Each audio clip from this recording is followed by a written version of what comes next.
Hi Taurus, and thank you for joining me. This is your horoscope for 2019. I want to have a look at what your strengths are this year, and I'm also kind of interested in whether this is going to be a good year for you or a bad year overall. I like to kind of simplify things and just get a general idea.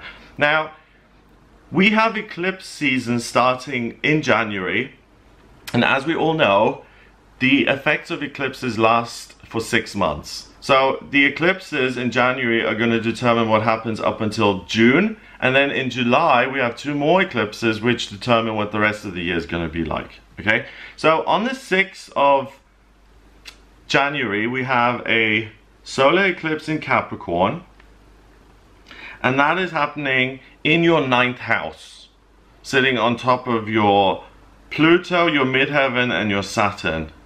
So you're going to have a real desire to work towards transforming what you do for a living.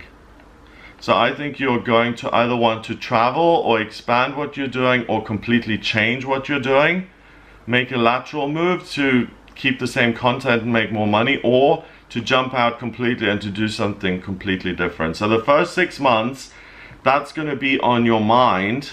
Really, am I in the right job? Could I do something bigger and better? And the answer is yes, you haven't maximized your potential. Now, there's a supermoon in Leo on the 21st, and that is also an eclipse. That's a total lunar eclipse, and that happens on the 21st in Leo, yeah, and that happens in your 4th house. So the great news is that you have such support and freedom when it comes to your family. So the big blessing is that you're able to make changes in your working life in 2019 if you want to, and your family is going to be totally behind you. So if you're a young mother or father with children and you're married and you're in a job that you're not happy with, and the other partner has to bear the burden of the household finances for a while you retrain, this is a 6 months time to really do that, Taurus. Because for you Taurus, money is security, and you like having a nice environment, and you can't do work that, yes, you can do work that bores you very easily, and you particularly have to pay attention that you don't stay in jobs longer than is good for you, because you tend to overstay your welcome, in the sense that long after you've got bored with something, you're still there. So yeah, from January really until June, it's about your work, changing your work, and really having the love and freedom and love from your family, and that gives you a sense of power and freedom. Now on the 19th of February, we've got a supermoon. I'm just mentioning the things that are extraordinary here in 2019, which are really going to influence you. On the 19th, we've got this supermoon in Virgo, and that happens in your 5th house of romance and relationships. So February is really great for you to decide, this is the right person for me. So look for love in February. That looks really good for you. On the 6th of March,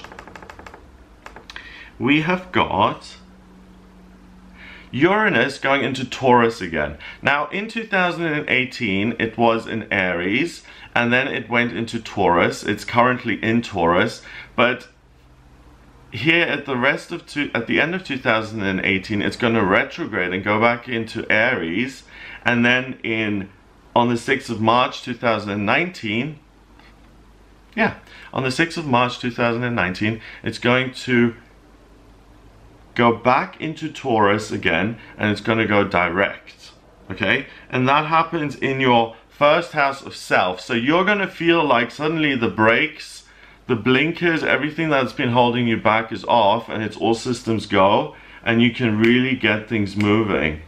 So it may bring some technological or financial change, but it certainly brings changes to what you're doing, because you feel like you've been chained up, and now from the 6th of March 2019, you're like gonna go for it and really like achieve, and boom, I want to make it happen for myself. Uranus stays in your 1st house of Taurus all year.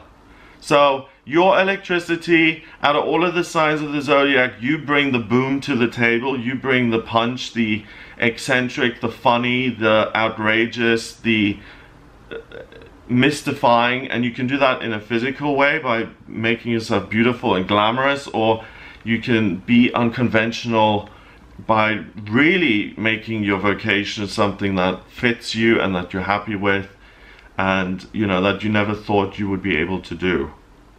So it's a process of liberation here for you in March. Now on the 20th of March we have another supermoon, and this one is in Libra, and it's in your 6th house. So this gives you great, it's a full moon, so it's completion. So this gives you a great ability to create opportunities in your work.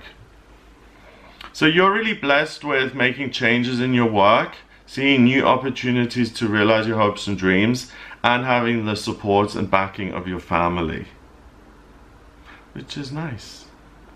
Now April and May are kind of quiet. So in April, most things are happening in your 12th house, so it's a great time to really make an effort to connect spiritually. And happy birthday in May. Obviously most things are in Taurus, in your 1st house, and that's really another wonderful time to determine, this is what I love to do for work, and this is what I'm going to do for work. So, you know, for the Tauruses watching who already have their dream job, you can expand on your existing job and really make it profitable. But the Tauruses who are still struggling a little bit and who've been in jobs that have been boring for a long time, because you guys have that problem at times, to stay in these situations that don't serve you, this is the time to make yourself independent or to find the job that you love.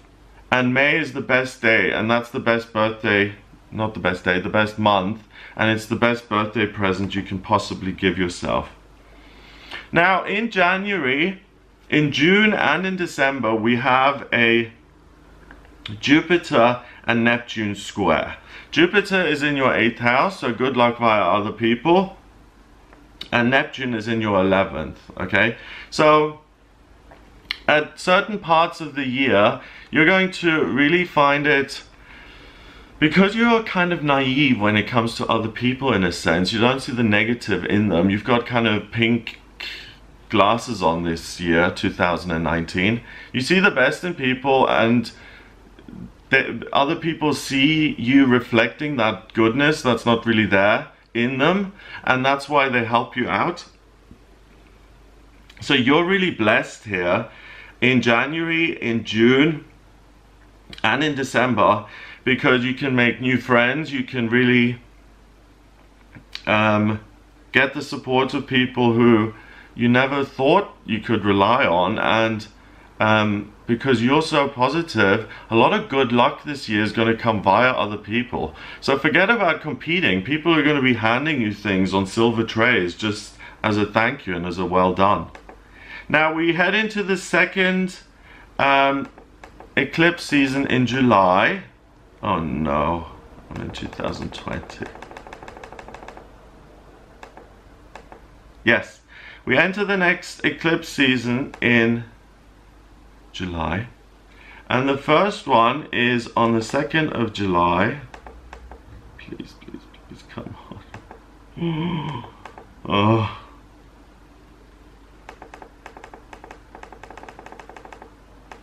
Okay, so first one is in Cancer on the 2nd, and it happens in your 11th house. So again, hopes and dreams, because if you nurture them and if you put energy into getting the right job, for instance, in the second half of the year this will now come true. Okay, so the second half of the year is also really great for building new relationships. So not your family relationships all year are great, that's the biggest blessing you've got, but now in July, during this eclipse here on the 2nd, it's also good to form romantic relationships, and that is interrupted by, it's a total solar eclipse, so that's going to last until the end of the year. So making your dreams come true in work and love is going to be really easy for you. On the 16th, we have a partial lunar eclipse, which also lasts 6 months, and that happens in Virgo next to Venus in your 5th house. So you're going to be very discerning in terms of who you choose. You're not going to pick the partners who totally take you for granted, or the ones you have to take care of, or who expect you to fix all their life problems. That's not what you're into at all. And that lasts for the next 6 months. So in terms of dating, from June, July onwards until the end of the year is really, really good.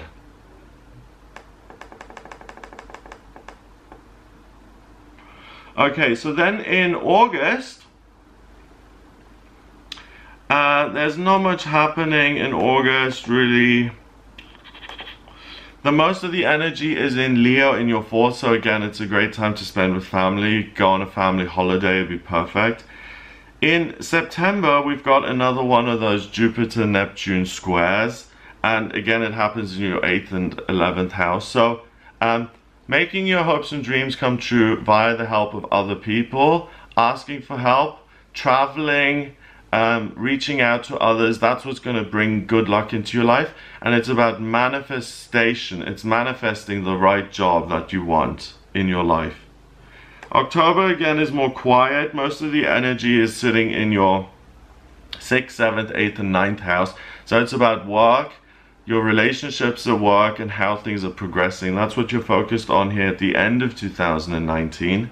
In November, on the 11th, we have Mercury transiting across the Sun and in front of the Sun, so we'll be able to see it. The next time that happens is in 2039, and that occurs in your 7th house. So really significant communication can be achieved when it comes to your working life in November. And finally, in December, we have another Neptune-Jupiter square. So work with your colleagues to find that ideal job that you want, to create the career that you've been looking for. Your family is going to be really supportive. You know, it's not easy if you're a single parent to just say, okay, I'm going back to university, I'm getting myself into loads of debt, and the children will somehow have to fend for themselves. I mean, you can't just do that. But this year, I really see that you get support. And then if you do have to retrain, you can, but you can just make a change or a promotion or really do well in your career. So I hope that gives you an idea of what you're working with here in 2019. If you'd like a private reading with me, please get in touch via my website. It's gregoryscott.com. Click on the readings tab to audio reading. In my personal readings, I use astrology, tarot, and numerology. The astrology chart is a blueprint of your soul. It shows me what your life purpose is, what your vocational aptitudes are, what's destined for you in love and career and romance, and I can also answer any questions you may have. So if you'd like a private reading with me, then please do get in touch via the website. Remember to subscribe to this YouTube channel. Check out the daily tarot readings, the weeklies for all signs of the zodiac, and the monthly horoscopes. Have a wonderful 2019, and I'll speak to you soon.